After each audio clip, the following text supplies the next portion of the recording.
kita pahami dulu ayatnya. Ya.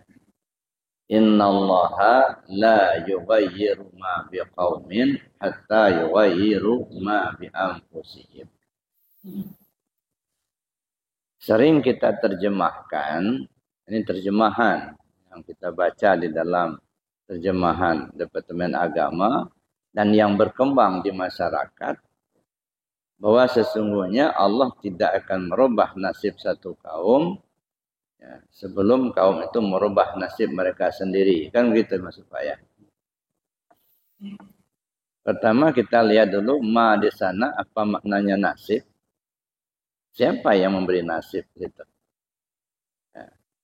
Innallah la yughayyiru ma biqaumin. Sesungguhnya Allah tidak akan merubah ma biqaumin. Apa-apa yang ada pada satu kaum atau nasib, diterjemahkan nasib. Saya tidak paham ya, yang membuat arti nasib itu pertama kalinya siapa? Kalau menurut saya bukan nasib. Innallaha la yughayyiru ma biqaumin hatta yughayyiru ma bi anfusihim. Artinya sesungguhnya Allah tidak akan merubah ketetapannya pada satu kaum meskipun kaum itu berusaha merubah. Jadi bukan Allah tidak akan merubah nasib satu kaum sebelum kaum itu merubah nasib mereka sendiri. Alangkah pintarnya kaum itu, alangkah hebatnya kaum itu bisa ngatur Tuhan. Nah, makanya kita coba rekonstruksi dulu pengertian itu. Saya kurang setuju kalau diterjemahkan Allah tidak akan merubah nasib satu kaum sebelum kaum merubah nasib mereka sendiri. Tetapi Allah tidak akan merubah ketetapannya kepada seseorang, kepada satu kaum, ya, meskipun orang itu berusaha merubahnya, nggak bakal berubah. Tapi mungkin ada yang pemikiran. Begini Buya katanya. Ada orang awal mulanya miskin harta. Rumahnya beridik, lantai tanah. Kemudian kebutuhan sehari-hari tidak mencukupi. Tapi karena dia berusaha keras, ya, tidak mengenal siang dan malam, tidak mengenal capek, dia berusaha. Akhirnya dia berhasil. Katakanlah usahanya dagang lah begitu. Ya. Karena dia usaha dagang atau dia petani, tidak mengenal hujan dan panas. Akhirnya dia berhasil. Kalau dia dagang dapat untung, kemudian dia bisa beli rumah, dia bisa beli mobil, gitu ya. Kalau dia petani juga begitu, kebunnya berhasil, berbuah, akhirnya dia jadi orang kaya. Nah, kalau dia tidak berusaha untuk bekerja, berarti kan nggak berubah nasibnya. Kan berarti kan dia berusaha dulu, baru Allah merubah.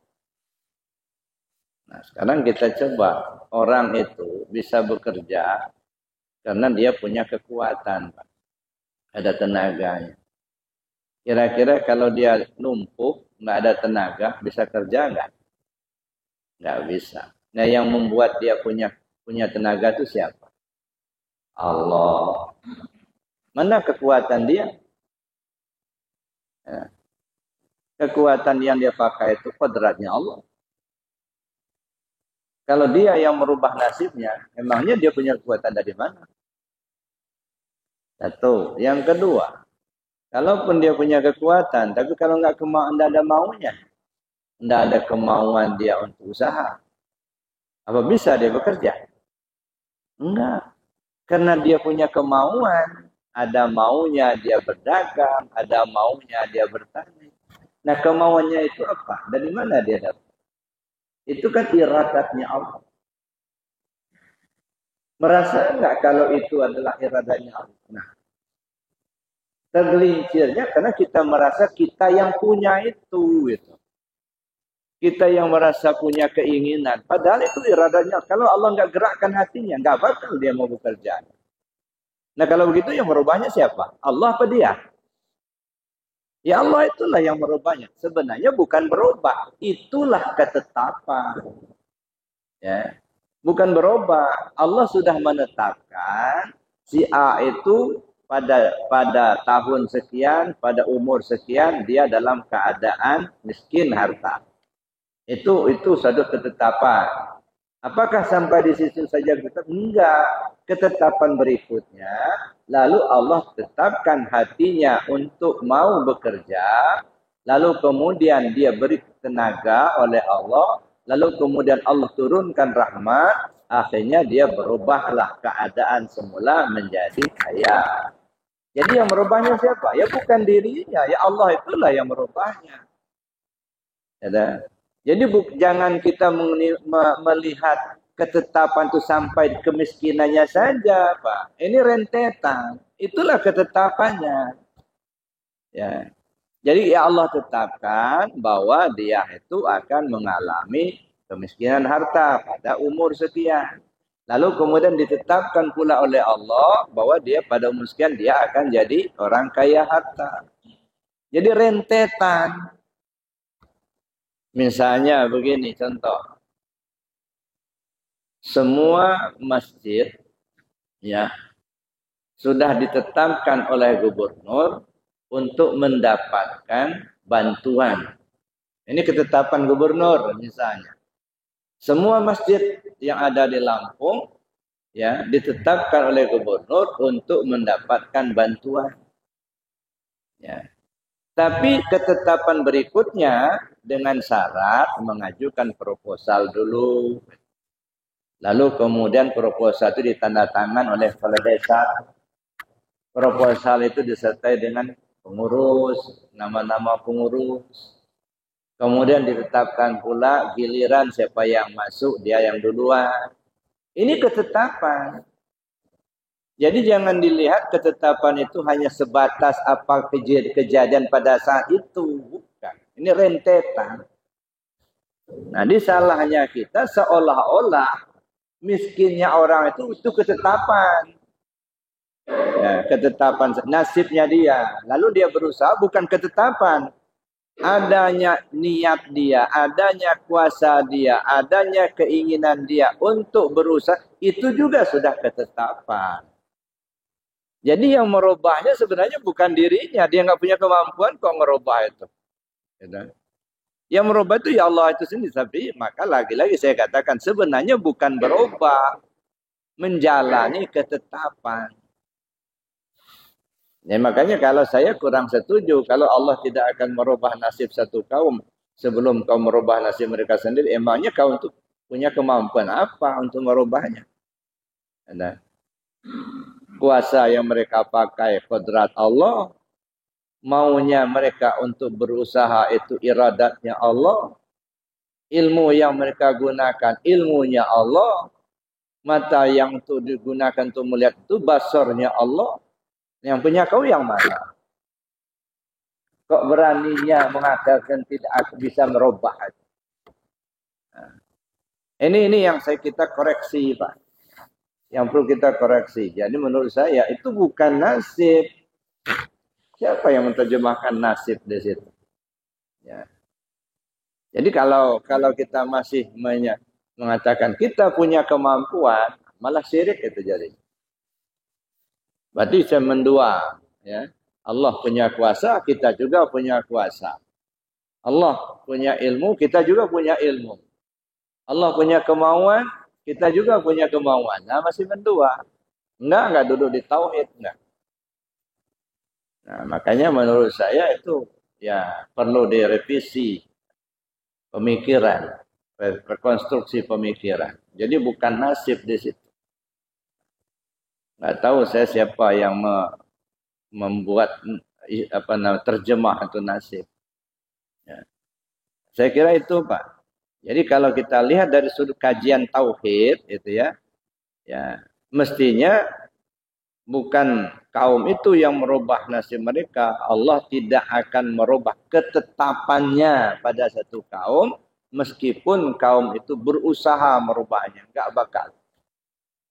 Contohnya aja banyak yang miskin harta, sudah berusaha maksimal, tapi nggak kaya juga, nggak. Itulah ketetapan Allah itu, nggak bisa berhasil. Dia sudah bekerja, sudah siang malam, istilah kata orang, peras keringat banting tulang. Tapi ya begitu-begitulah. Tapi ada orang yang berusaha sesuai kemampuan, tapi dia berhasil. Nah itu, jadi kondisi yang dia alami sampai berakhir itulah ketetapan. Jadi ketetapan satu keseluruhan, satu rentetan. Jadi bukan pada hasilnya sementara yang ada. Saya kira itu, Pak. Ya, jadi bukan nasib menurut saya. Banyak orang yang sudah berusaha tapi nggak berhasil. Contohnya pada waktu corona tempo hari itu. Ada yang ketat betul urusan prokes, Pak. Ya, nggak pernah keluar rumah karena ada perintah stay at home, tinggal di rumah. Malah ngunci pintu, ada tamu datang nggak mau terima.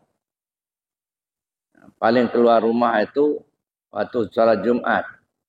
Sholat Jumat sendirian berangkat sampai di masjid jaraknya 1 meter pula. Nggak pernah mau salaman sama orang. Salaman nggak mau, duduknya jarak 1 meter begitu. Nggak pernah mau ketemu orang. Kalau ada titipan, udah taruh di luar aja katanya. Pulang dari masjid, ya Jumatan, masuk rumah, langsung ke kamar mandi, langsung mandi, pakaian dicuci. Mati kena corona juga. Ini sudah ketetapan seperti itu. Itu yang menunjukkan betul bahwa apa yang Allah sudah tetapkan gak bakal berubah, walaupun berusaha merubahnya. Cuman kita sebagai hamba tentu ada usaha, namanya ikhtiar.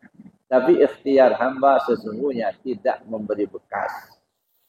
Orang kaya bukan karena kuat usaha, bukan. Tapi karena Allah beri rahmat sama yang bersangkutan. Orang miskin bukan karena dia tidak berusaha, enggak. Tapi karena Allah belum memberikan rahmat untuk yang bersangkutan. Itu aja. Ya. Mungkin ada yang lain, silakan. Kalau menurut saya itu Pak. Jadi bukan nasib. Itu bukan nasib. Di sana ketetapan. Sesuai dengan hadis, kalaupun berkumpul jin dan manusia, dari awal dijadikan sampai hari kiamat untuk memberikan sesuatu yang bermanfaat untukmu tidak akan terjadi kecuali sesuatu yang memang sudah Allah tetapkan untukmu.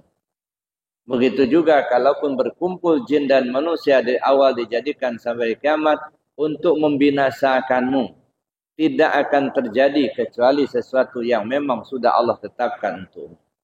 Duduklah kita di tauhid seperti itu. Jadi jangan lagi menganggap kita punya kuasa. Kalau masih menganggap kita punya kuasa masih mendua. Belum tauhid.